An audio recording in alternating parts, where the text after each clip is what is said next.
What is up, you guys? This is All Day 1 on the PS4, and I'm going to be giving you another Assassin's Creed Odyssey video. And with this video, I'm going to be doing a preview or a review on the Athena gear, as well as the weapon. So this is what it'll look like right here. It actually looks pretty nice, and you can actually kind of make a combination of the hood and the waist with the Celestial outfit to make it kind of look like the classic Assassin's Creed outfits. But I'll show that a little bit after. For now, we're gonna go ahead and take a look at the dagger. So the Talon dagger is it's the new legendary dagger that you can buy in the Helix store, and it gives you assassin damage and all damage, and then it gives you 10% crit chance, while it also reduces 50% of your crit damage. Now, in my opinion, I think that is probably the worst engrave, at least for now, just because the trade-off with that crit chance for the crit damage is really bad. 10% crit chance is very minimal. It's a very small amount when you think about it, and 50% of crit damage is a lot of crit damage. I think it would have been best if they had possibly maybe put it up to 25% or 20% crit chance. I would say half and half. So 25% crit chance for 50% of the crit damage, or if they did decide to leave it at 10% crit chance, then 10% crit chance for 20% crit damage, 50% crit chance for 100% crit damage. I'd say as long as it's half, that would have been fine. But with this is just way too much of a loss. It honestly isn't even going to be worth using. Even with the engrave that I had put on, the convert crit chance to damage but you cannot crit, it doesn't make this any better because you're dealing way less damage regardless.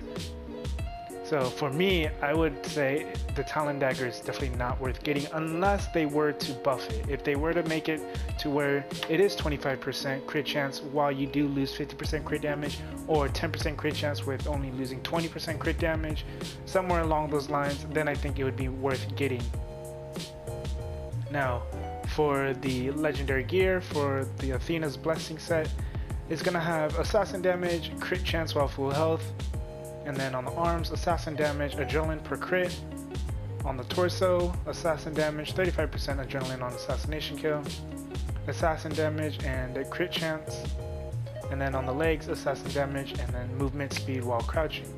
So everything here seems pretty okay. I think the only things I don't like is obviously the 20% movement speed while crouching, because I don't really crouch that much. Even when I'm assassinating enemies, I don't go around crouching. So to me, it's a waste of an ability. 30% adrenaline per crit is nice, actually, just if you do have the high amount of crit chance. But for me, I would rather have this be either crit damage or the 60% crit damage at full health. And then this right here, this is actually fine. I like this the stats on here, because the 14% crit chance while full health is the only crit chance you can get on your helmet. And then on the torso, I'm not really a fan of the adrenaline gain again for the assassination kill, because you just don't have a high enough crit chance in general. I think it would have been better if it just had the base crit damage or all damage. But then again, you know, assassination kill is still fine. You'll get a good amount of adrenaline anyways. And then the legs or the waist is actually pretty good, because you do get 7% crit chance. And then for the set bonus itself, you get 20% crit chance with assassin abilities. Now, the problem with this is there's only one ability in the assassin tree that can crit, and that's going to be Rush Assassination. Now, Hero Strike can technically crit against enemies like bosses and whatnot, which I didn't realize, but I already knew that with this and then overpower attacks and shield breaker, those will have a high chance of critting for some reason against bosses, or just whenever the animation is cancelled. So like whenever an enemy's on the floor, they get knocked down to the floor, and you decide to use shield breaker, you'll have a higher chance of critting on them. I don't think you can do that anymore with with overpower attacks or hero strike when the enemy's on the ground. But against bosses, you can use hero strike and it'll do a lot of damage. You'll be able to hit with about, what I want to say, 300k assassin damage in general, with, let's say, 500% crit damage. And you use hero strike, you can hit like 3 to 4 mil pretty easily with that. And then, but yeah, aside from that though, Rush Assassination would be the only ability that you could use that has a chance to crit on enemies. If you use Hero Strike on a regular enemy, you're not going to be able to crit, which is unfortunate. So to me, it's not really worth using or having that 20% crit chance with assassin abilities. I think it would have been better to have some other set bonus that isn't reliant on crit chance for assassin abilities. Something like maybe giving the... I honestly can't think of anything useful at the moment for this type of set, but you know, I think it would have been pretty cool to have anything else other than that crit chance.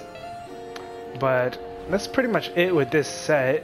I'm actually going to go ahead and show you the little classic Assassin's Creed setup that I mean, in a sense it looks like it, but I don't want to say it looks like it 100%, but kind of like this. So I'm just going to go ahead and put the boots, which is going to be the last one.